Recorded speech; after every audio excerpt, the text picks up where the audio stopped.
অভিষেককে ভর্তি নেওয়ার প্রয়োজন বোধ করেনি হাসপাতাল। হাসপাতালে সিইওর ওপর চোটপাট মমতার। ভুলে যাবেন না আপনাদের কত সাহায্য করেছি। বেলভিউ হাসপাতালে সিইওকে হুঁশিয়ারি মমতা বন্দ্যোপাধ্যায়ের। ফেরালো হাসপাতাল, ক্ষিপ্ত মমতা। মিন্টু পার্কের হাসপাতালে সিইও প্রদীপ ট্যান্ডনের ওপর রাতে রীতিমতো চোটপাট তৃণমূল নেত্রীর। মমতা বলেন, ট্যান্ডন আপনি ভুল করলেন, ভুলে যাবেন না আপনাদের কত সাহায্য করেছি। ভগবান আপনাকে ক্ষমা করবে না, আপনার লজ্জা হওয়া উচিত। আপনি এভাবে হাসপাতাল চালাচ্ছেন, বিজেপির ভয়ে ডাক্তারদের ভয় দেখাচ্ছেন।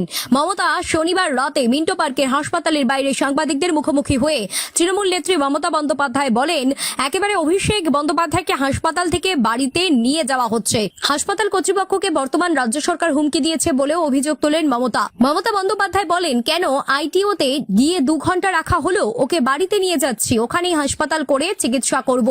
যেভাবে পাথর ছোড়া হয়েছে তাতে স্পষ্ট ডেড হয়ে যেতে পারত। স্থানীয়রা হেলমেট দিয়ে দিয়েছে। এছাড়াও ডাক্তাররা বলেছেন বুকের কাছে রক্ত জমাট বেঁধেছে, তবুও ওকে কেন ফিরিয়ে দেওয়া হলো। শনিবার